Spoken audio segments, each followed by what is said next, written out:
Kalelon pegang bagata timang-timang dinengan kanda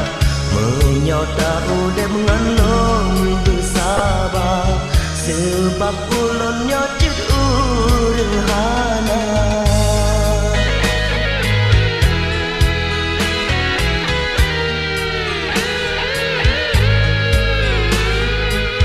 bahapi kata tak pesong kecewa